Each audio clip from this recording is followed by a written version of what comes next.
大家好，欢迎来到老刘的频道。最近去美元化成为媒体热议的话题，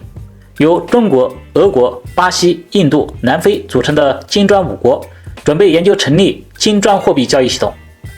马来西亚首相也倡议成立亚洲基金组织，以减少对美元的依赖。很多国家也在陆续减少持有的美债。这一期老刘就来谈一谈去美元化的问题。全球去美元化后，谁会受益，谁会受损，对个人会有什么影响？所谓的去美元化，主要目的是去除美元的霸权。所以在说去美元化之前，要先说清楚所谓的美元霸权究竟是什么。用中性的语言来说，无非就是美元相对于其他货币的强势状态。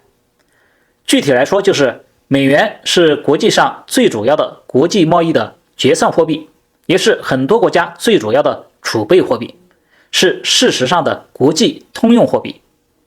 美元成为国际通用货币，始于二战后的布雷顿森林体系。当时由于美国国力一家独大，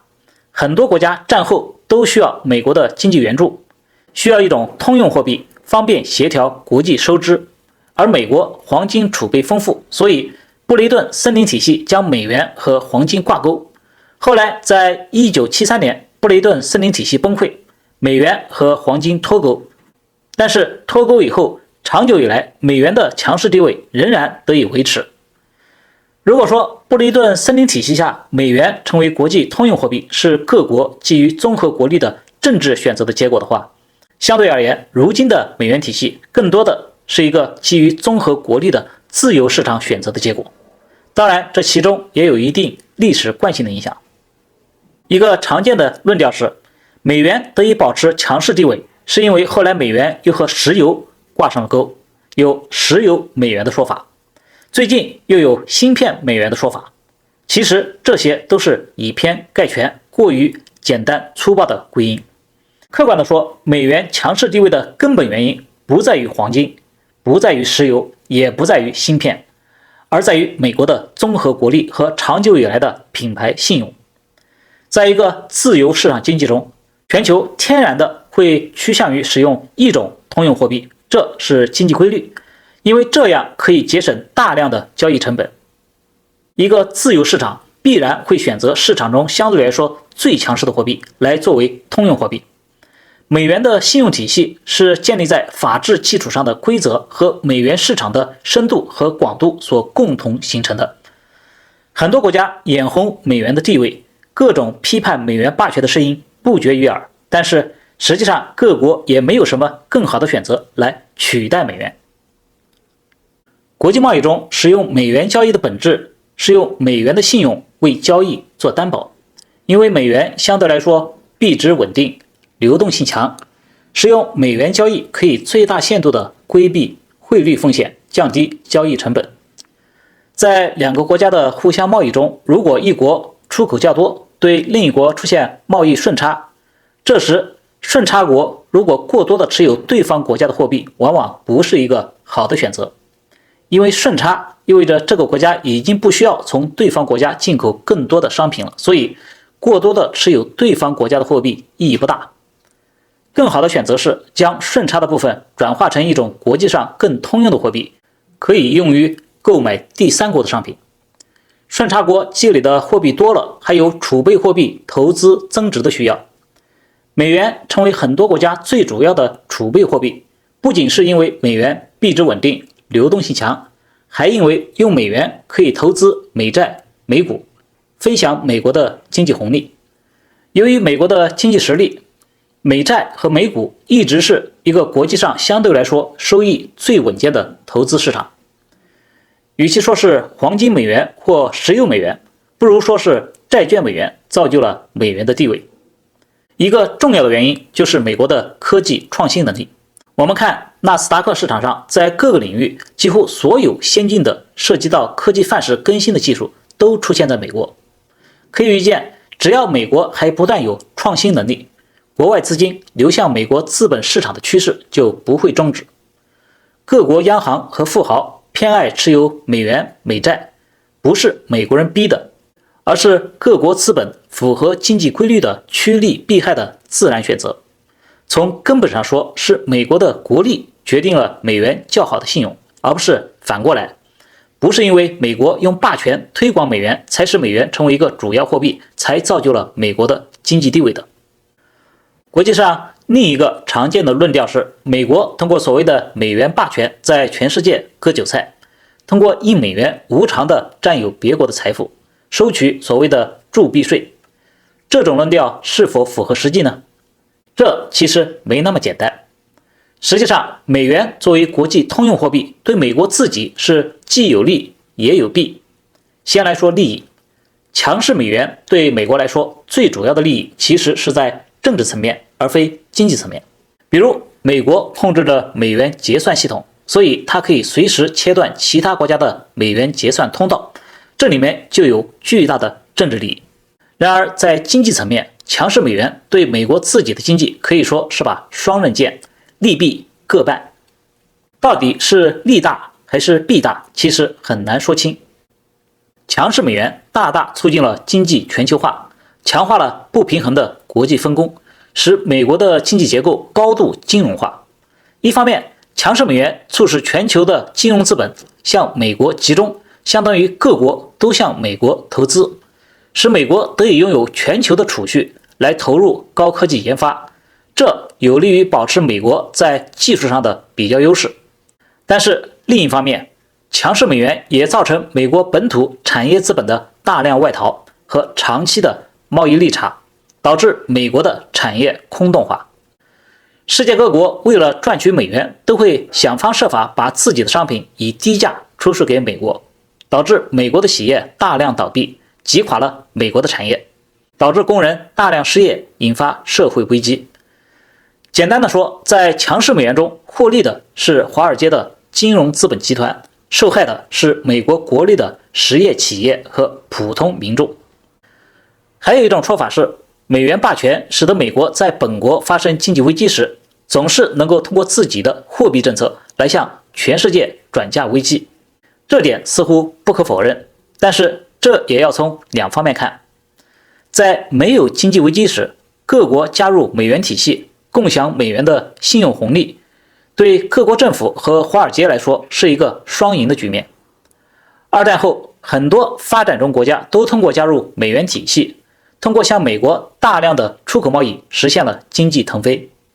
而美国向全球提供美元计价的全球通用的标准化的金融商品和服务，来为各国提供安全性和流动性，也获得了相应的经济利益。在这种双赢的局面下，很多发展中国家批评美元霸权，颇有一些端起碗来吃肉，放下筷子骂娘，得了便宜还卖乖的意味。赚钱时不练好，赔钱时就怨人，是人性共通的弱点。然而，风险和利益总是相伴相生的。当美国发生经济危机时，美联储的货币政策往往也必然是牵一发而动全身，会引起全球的经济波动。很多国家对美元实际上是又爱又恨。对美国来说，是权力大带来的责任也大。美联储承担了一个事实上的全球中央银行的角色，它的影响力可以跨越国家主权的边界。我们经常看到的情况是，美国实行宽松货币政策时，很多人指责美国不负责任，印美元大放水。而当美国要缩表加息时，又有人指责说，美国的紧缩政策促进美元回流，不惜伤害其他国家的利益。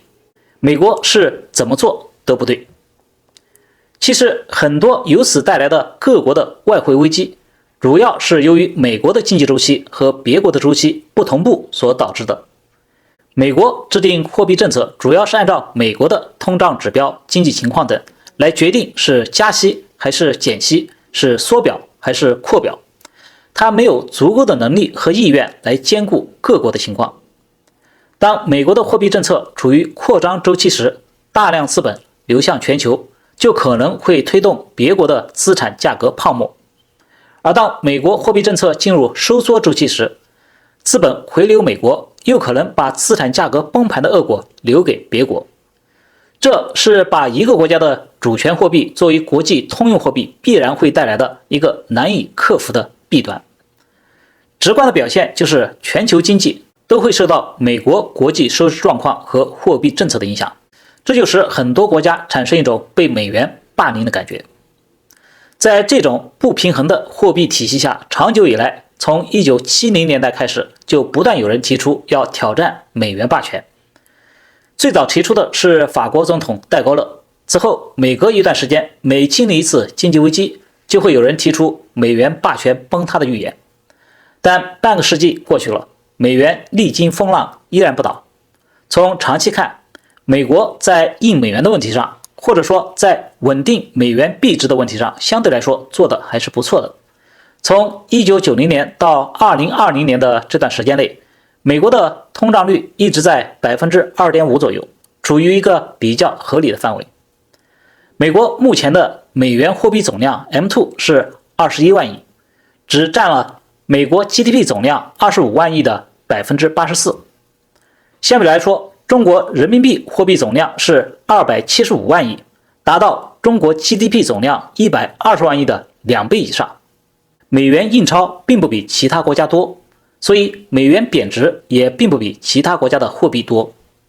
美元的信用相对于其他货币依然具有很强的相对优势，人们始终也没能找到比美元更好的替代品。2008年的次贷危机中，美元大放水，催生了比特币，但比特币等加密货币其技术理念最终能否被全球广泛接受，最终能否部分取代美元的地位，还是一个未知数，有待时间的考验。如今又一波去美元化的浪潮伴随着逆全球化的趋势呼啸而来。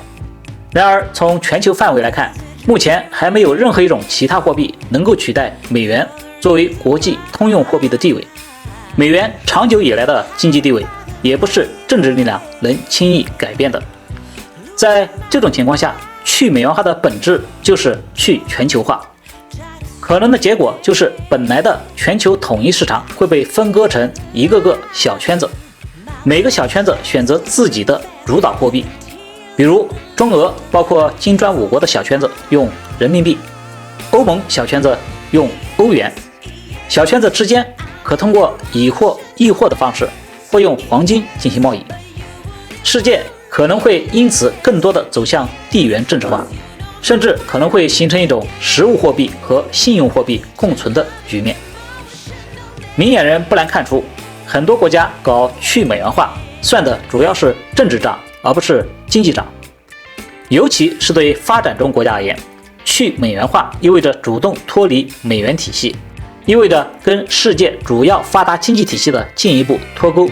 意味着增加贸易成本，失去贸易便利和原本可能拥有的很多贸易优势。去美元化可能会使这些国家的政府得到一些政治利益，但承担损失的是这些国家的经济，尤其是这些国家的民间资本会失去很多参与美元交易和投资美元市场可能带来的经济红利。对美国而言，去美元化会使美国丧失一些政治利益，美国会失去一些可以用于制裁别国的经济手段，华尔街的金融资本集团也会失去一些利用美国的金融地位在国际上翻云覆雨赚取超额利益的机会。但是美国国内经济的健康度却可能会因此而得到改善。除了华尔街的金融资本集团和某些政治精英们，普通美国人并不喜欢美元霸权。根据2023年的数据，美国国内的美元总量 M2 约为21万亿美元，而在美国国外的美元高达7万亿美元，占美国国内美元总量的1/3。这些游离在外的美元在国际政治环境恶劣时，可能会让美国的经济处于严重的风险之中。可以说，强势美元掏空了美国。为了发展美国国内的制造业，美国就必须要部分放弃美元的强势地位，因为只有如此，美国的精英们才不会过度集中于金融业，其他国家才不会为了获取美元极力向美国大量倾销商品，美国本土的制造业才能有一个更健康的发展环境，美国才有可能逆转长期以来的贸易逆差和国力产业空洞化的局面。在个人层面，去美元化不是一个明智的选择，